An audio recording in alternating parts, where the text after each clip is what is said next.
Ստամբուլի հայկական դպրոցներում սովորող Հայաստանի քաղաքացի երեխաները կարող են զրկվել այդ դպրոցները հաճախելու հնարավորությունից։ Թուրքիայի կրթության նախարարության տեսուչները ստուգումներ են սկսել ազգային փոքրամասնությունների դպրոցներում։ Հայկական կրթօջախների ղեկավարներին էլ հայտնել են, թե Հայաստանի քաղաքացի աշակերտների ընդունելությունը արգելվում է։ Հնարավոր սահմանափակման վերաբերյալ մտահոգությունները Ստամբուլի հայ համայնքում վաղուց կային, հիշեցնում են մասնագետները։ Նրանց գնահատմամբ խնդիրը առնչվում է նաև Թուրքիայում բնակվող Հայաստանի Հանրապետության քաղաքացիների կարգավիճակին եւ նրանց նկատմամբ վերահսկողության խստացմանը։ Ստամբուլում ասից ավելի հայկական դպրոց է գործում, հեսպանի դրությամբ է,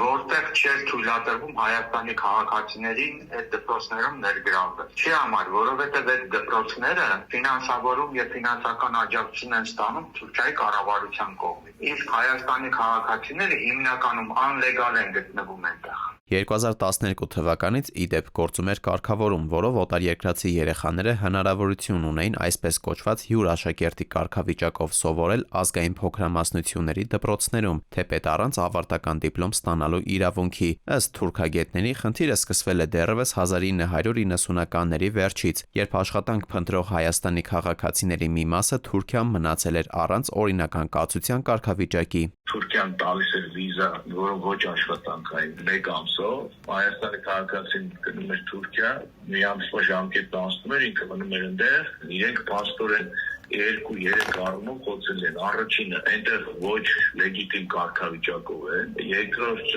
Հայաստանի քաղաքացի են, այսինքն հայ համայնքին տրվող իրավունքներից դե յուրե զուրկ են, երրորդն էլ փաստորեն մնում էին առանց կրթության։ Հայկական դպրոցները առանց այն էլ գործում են պետական խիստ վերահսկողության ներքո, նշում են փորձագետները, քանի որ ուսումնական ծրագրերը թուրք տեսուչների կողմից ստուգվում են, ստանում են հաստատում, հետո միայն թույլատրում են դասավանդումը։ Իսկ կրթօջախների թուրք փոխտնօրեններն էլ մասնագետների խոսքով վերահսկում են կառավարման ամբողջ գործընթացը։ Օրինակ փոխտնօրենը միշտ լինում է թուրք, հայտնի է, որ ինքը կամ կապված է ինչ-որ հատուկ ծառայությունների հետ, կամ այդ հատուկ ծառայությունների աշխատակից է։ Տնօրենը հայ է, բայց իրական որոշում ընդունողը փոխտնօրենն է, որը պետության հետ կապում։ Վերահսկումը հանգարց ընդեղ ինչ-որ հանրապետական բաներ չլինեն։ Մասնագետները նկատում են, այս ամենը կատարվում է այն ֆոնին, երբ հայկական կողմից ասում են, թե մեր հարաբերությունները Թուրքիայի հետ գնալով լավանում են, սակայն թուրքական կողմը փորձագետների պնդմամբ շարունակում է իր կոշտ քաղաքականությունը Հայաստանի նկատմամբ։